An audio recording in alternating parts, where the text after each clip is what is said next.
Oke, sebenarnya itu ya, banyak banget orang yang mikir itu, aku ikut organisasi untuk relasi dan sebagainya gitu kan. Tapi kalau misalkan dari aku pribadi, itu organisasi itu lebih ke bisa memberikan impact mengenai pengembangan skill kita, gitu. Menurut aku apapun itu kegiatan yang dirasa dia bisa meng-upgrade diri teman-teman, itu pasti penting banget gitu. Baper saat jalani proker. Aduh, pernah lagi.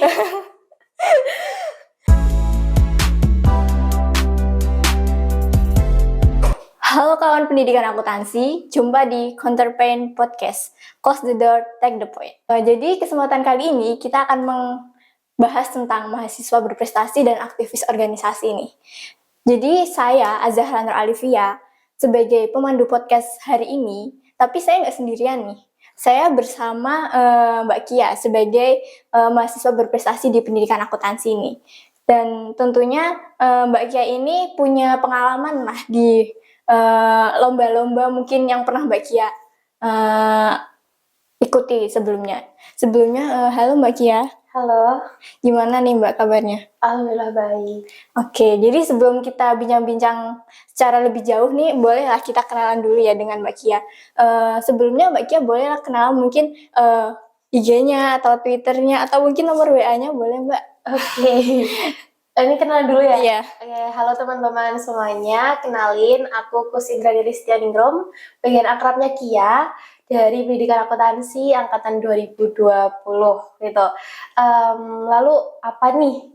Instagram? Iya, boleh nih Mbak. Instagram sih kia.ty ya, mungkin nanti Pak Kia bisa di bawah. Ya, bawah ya. Bercanda. Oke, aku asli Mojokerto, Jawa Timur, terus apa lagi?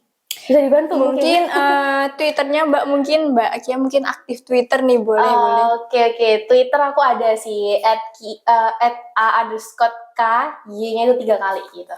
Oke, karena kita tadi udah kenalan nih dengan Mbak Kia. Sebelumnya, sebelum sharing-sharing ini aku mau tanya nih, gimana sih perasaannya Mbak Kia nih diundang di podcast kita kali ini nih? Gimana nih Mbak? Oke, perasaannya seneng banget sih pastinya kan, dan turut bangga karena kan Himapaksi sudah menyediakan podcast yang luar biasa kerennya ya. Jadi dan aku pribadi bisa sharing di sini dengan teman-teman juga sangat seneng juga sih.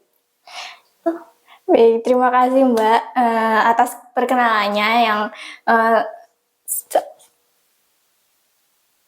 Oke, karena sebelum dilanjut, podcast kali ini tuh dilaksanain di Garena Gaming and Community Hub yang merupakan rumah bagi komunitas Garena di Kota Solo untuk berkumpul, berkolaborasi, dan berkarya bersama untuk membuat acara gaming maupun menjalankan turnamen e-sport.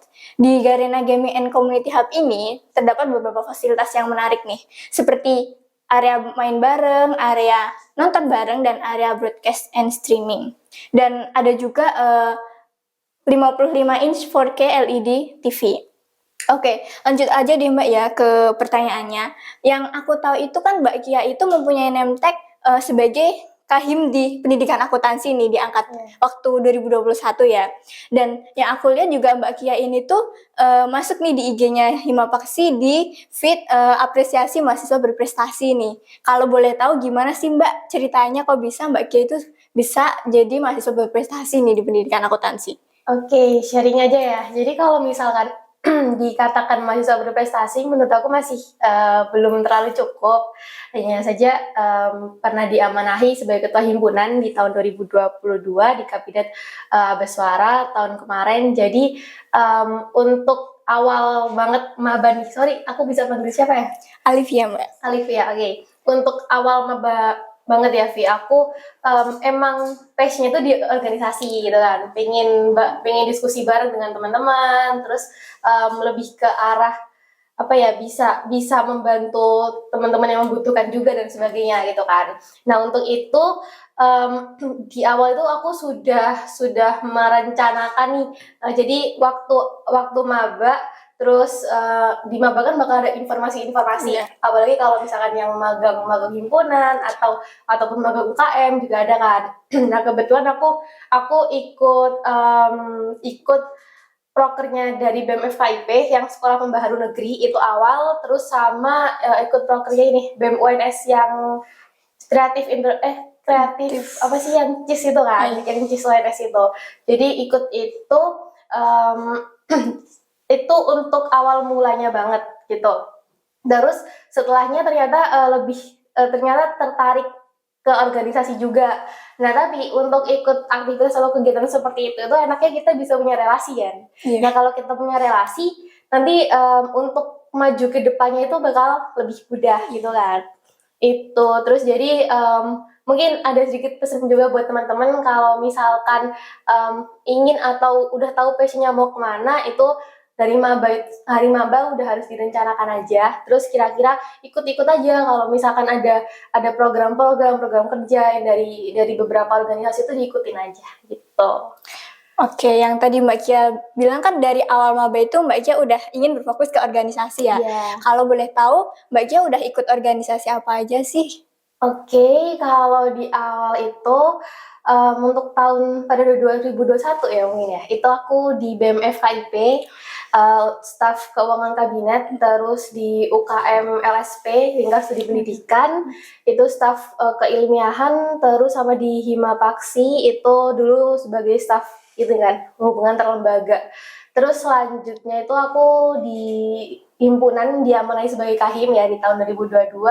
Terus lanjut ikut kepanitiaan BKMB Unif itu jadi koor controlling itu hampir sama seperti bendahara gitu. Terus tahun ini diamanahi sebagai sekretaris jenderal BEM FKIP gitu. Wah, ternyata Mbak Kia ini udah ikut banyak organisasi nih ya. Tapi pastinya pengalaman buat ikut-ikut lomba itu nggak kalah menarik dong Mbak. Bolehlah kita ngobrol-ngobrol mengenai pengalaman Mbak Kia ikuti lomba itu gimana?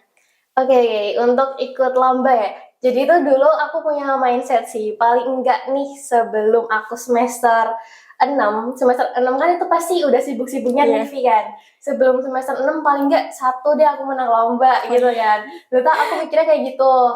Terus ternyata di awal itu emang perjalanannya nggak mulus kan. Kalau kita menang, kalau kita untuk di lomba menang itu kan harus ada beberapa step-step juga nih. Nggak langsung kita kayak aku pengen ikut lomba menang kan nggak nih. Jadi pastinya ada beberapa kali bahkan kayak misalkan ikut esai, LKTI itu cuman sampai ini aja kayak belum sampai ke finalis dan sebagainya itu udah sering banget. Terus nggak istilahnya tidak mendapatkan juara itu juga sering banget kan, tapi lebih ditekunin aja. Jadi kalau misalkan teman-teman ingin menang lomba atau berprestasi di bidang itu, maka aku sarannya itu dari awal aja.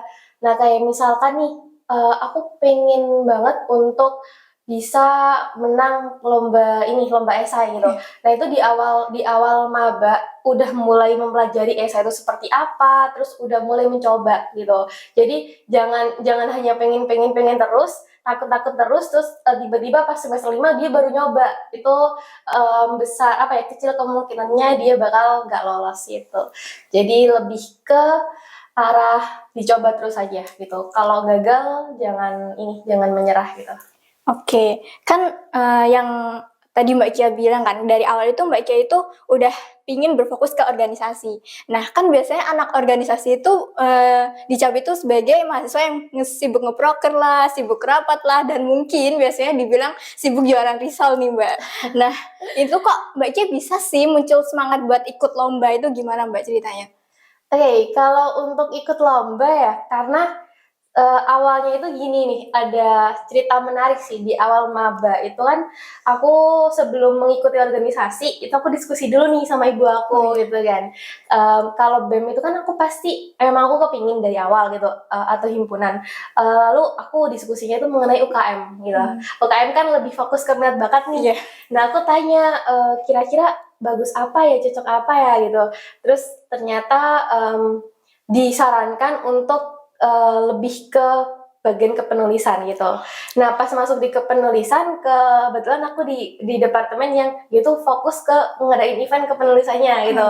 Nah otomatis kan aku jadi tahu nih kira-kira seperti apa aja, lalu tips and trick untuk menang lomba esai seperti apa gitu kan. Terus lama-lama jadi kepingin juga kan, siapa sih yang nggak pengen kayak misalkan terpampang gitu kan namanya misal kalau sudah menang kompetisi atau sebagainya gitu. Dan yang paling penting sih karena pengen memberikan suatu penghargaan untuk program studi kita sih. Karena kan secara nggak langsung kita sudah diberikan nih sesuatu hal yang banyak banget, entah itu ilmu dan sebagainya dari program studi. Jadi lebih fokus ke apa sih yang kita berikan ke program studi gitu. Oke, berarti jadi anak organisasi itu nggak menutup kemungkinan buat jadi mahasiswa berprestasi ya, Mbak? Benar banget. Nah, apalagi Mbak Kia ini kan udah pernah ngejuarain beberapa lomba gitu kan ya. Terus kabarnya ini Mbak Kia ini nggak ikut KKN ya Mbak, gara-gara ngehibah MBKM. Nah, gimana tuh Mbak ceritanya? Oke, jadi hibah MBKM ya. Aku sempat ikut beberapa ya, selain hibah MBKM itu PPK juga 2 kali aku ikut, tapi masih belum lolos itu kan. Lalu selanjutnya tiba-tiba ada rasa kepingin aja biar gak KKN gitu kan tahun kemarin, kayak gimana sih caranya biar aku tahun depan tuh aku nggak ke KKN gitu, karena kan kita bisa seenggaknya kalau ada suatu kesempatan itu kan masa sih nggak diambil gitu kan. Terus akhirnya aku nyari info nih, aku nyari info ada hibah MBKM. Tapi sebenarnya kalau boleh jujur, rekognisi itu bukan tujuan awal sih. Jadi tujuan awalnya itu karena lebih ke waktu itu aku di himpunan, lebih ke bagaimana cara biar bisa istilahnya nambah masukan dari himpunan gitu. Nah akhirnya udah kita ikut hibah MBKM, aku sama teman-temanku juga ternyata bisa direkognisi gitu. Tapi untuk di mahasiswa FKIP sendiri itu memang jarang banget sih yang tahu mengenai hibah MBKM. Jadi khususnya buat teman-teman pendidikan akuntansi, harap bisa bisa lebih mencari tahu sendiri mungkin ya gitu. Untuk stepnya mungkin ya lebih ke ini sih, tadi ya yang pertama kita nyari tahu, terus yang kedua mulai jangan takut untuk di-apply aja gitu. Waktu tahun kemarin tuh ada beberapa masalah itu mengenai rekognisi. Jadi kan di situ harus ada minimal 20 SKS gitu kan. Nah, terus sudah sempat ngobrol-ngobrol juga sama Bu Susi, kebetulan dari tim rekognisinya ternyata bisa lah seenggaknya kita mengajukan gitu. Dan untuk itu sebenarnya kalau untuk KKN itu bukan dia 100% kewenangan dari pihak KKN UNS-an. Jadi untuk rekognisi itu pun yang ngurus itu dari pihak KKN UNS. Jadi kita lebih sering-sering buat di Kemawa UNS saja, buat Kemawanya di bagian UPKKN buat nanya-nanya mengenai rekognisi KKN gitu. Cuman sebenarnya kalau untuk rekognisi KKN ya, Via itu bukan hanya dari hibah, tapi juga dari beberapa program juga yang bisa direkognisi dari kegiatan KKN itu. Kan KKN kan intinya pengabdian desa kan, mengabdi di desa. Nah untuk itu banyak banget kok program-program mengenai pengabdian desa gitu. Apalagi Himapaksi nih kan, Himapaksi kan ada proker ini kan, Antasari kan. Antasari. Dia ada pengabdian masyarakat nih. Boleh banget Antasari itu dimajuin ke proker, gitu juga bisa. Atau enggak misal nih di Antasari ada beberapa program gitu ya. Misal dipecah 3 programnya, terus lebih buat dijabar-jabarin lagi mengenai programnya itu, udah tinggal diajuin aja ke hibah MBKM. Lumayan juga kan, bisa rekognisi sama bisa nambah-nambah masukan di Himapaksi juga. Oke. Jadi setelah yang Mbak Kia tadi ceritain itu, boleh tahu dong Mbak, ini sekarang itu Mbaknya itu ada kesibukan apa sih sekarang gitu?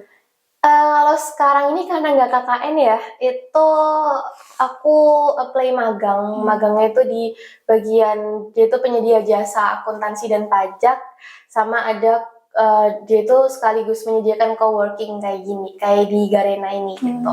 Ambilnya 1 bulan aja sih aku. Terus juga sama di BEM juga kan, karena masih ada amanah, jadi masih sering wira-wiri buat ngurusi kegiatan BEM gitu. Oke, berarti untuk magangnya itu berarti Mbak Kia magang mandiri atau magang emang udah disediain dari kampus ya Mbak, kalau boleh tahu? Aku ikutnya magang mandiri. Iya. Oke. Nah, berarti Mbak Kia ini udah organisasinya dapet, prestasi kejuaraannya juga dapet, nilai akademiknya juga pastinya aman dong Mbak.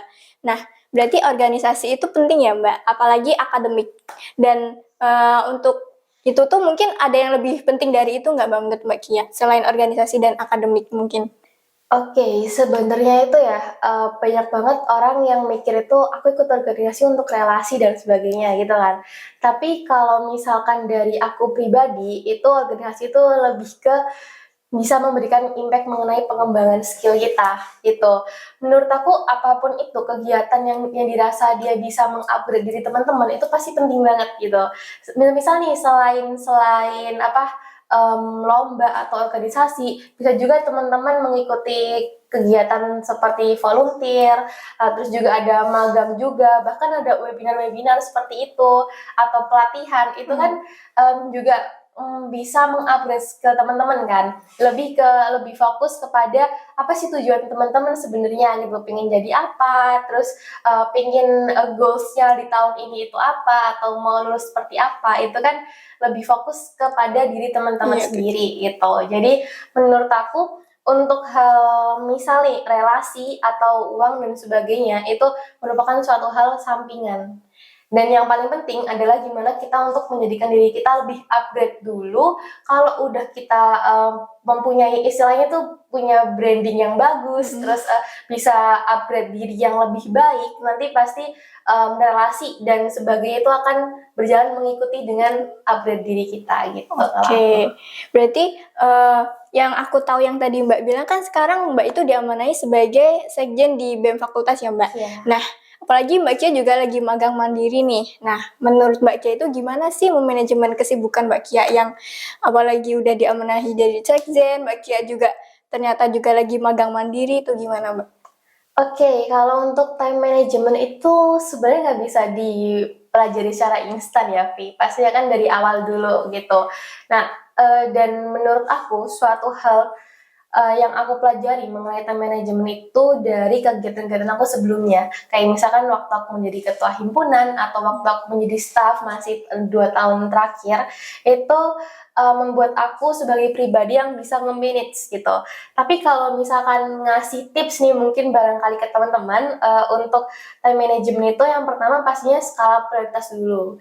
Jadi mana yang penting dan mana yang tidak penting, mana yang mendesak dan mana yang tidak mendesak begitu. Itu yang paling utama untuk kita bisa menentukan skala prioritas atau bisa di time manajemennya gitu. Nah kalau untuk saat ini itu aku lebih ke untuk magangku kan sekitar jam 8 sampai jam 4 nih. Nah, untuk BEM juga kan biasanya untuk proker-proker kan diadakan rapatnya itu malam gitu. Nah, kebetulan saat ini aku lagi menghandle untuk penandatanganan surat-surat dari pres BEM-ku gitu. Jadi secara nggak langsung aku tentuin aja ke teman-teman yang butuh tanda tangan atau butuh konsultasi dan sebagainya sebelum jam 8 dan sesudah jam 4 gitu. Untuk itu nanti aku sesuaiin aja lebih ke tadi sih lebih ke ketika aku magang, aku akan lebih fokus di magang itu. Terus ketika aku sedang di BEM, aku akan fokus ke BEM itu tadi gitu. Jadi jangan sampai banyak kegiatan teman-teman itu bisa apa ya menghancurkan fokus teman-teman gitu. Karena kan sayang banget nih, masa kita katakanlah nih, Vi, kamu lagi di himpunan tapi pikiranmu lagi di UKM lain gitu kan. Jangan sampai kayak gitu. Jadi lebih diatur aja gitu. Tapi kalau misalkan suatu hal yang aku pelajari nih, apa yang aku dapat sih dari organisasi-organisasiku sebelumnya mengenai time management itu lebih ke arah gimana ya? Posisi kita apakah bisa di-handle orang lain atau enggak gitu. Nah, kalau misalkan di mana posisi kita yang lebih penting, kita tanggung jawab di situ. Dan untuk posisi kita yang masih bisa dihandle orang lain, kita berikan tanggung jawab kepada orang lain gitu. Jadi lebih ke arah tadi penting enggaknya atau bisa ditinggal atau enggaknya gitu. Yang pasti pentingnya yang pasti banget aku tekankan ke teman-teman semuanya jangan pernah ninggalin tanggung jawab teman-teman gitu. Nah, itu ya berarti teman-teman. Walaupun kita emang lagi sibuk, berarti kita harus mementingkan dulu nih ya, Mbak. Berarti yang kita itu penting di situ tuh di mana gitu kan ya, Mbak. Benar. Nah, berarti Mbak Kia ini walaupun udah semester 7 di bagian akademik, prestasi dan organisasinya hebat banget ini berarti teman-teman. Nah, sebelum kita akhiri boleh dong Mbak saya kasih mini question ya, Mbak. Jadi Mbak Kia cukup jawab pernah nggak pernah aja, Mbak. Oke. Oke, udah siap Mbak? Boleh. Oke, yang pertama itu ngeproker sampai lupa pacar. Nggak pernah. Oke, yang kedua itu ngeproker sampai lupa kuliah. Nggak pernah. Oke, yang ketiga itu nangis karena proker. Sering. Kali itu kayaknya hampir semua ya, Mbak. Iya. Yang keempat itu nangis ngerjain tugas atau kuis dan ujian. Pernah. Dan yang kelima itu baper saat jalani proker. Aduh, pernah lagi. Yang keenam itu keteteran bagi waktu buat kuliah maupun organisasi. Pernah sih. Terus yang ketujuh itu dilanda gabut. Nggak pernah. Yang kedelapan itu kuliah atau ngeproker sampai sakit. Pernah. Yang kesembilan nggak pulang sama sekali karena ngeproker. Pernah.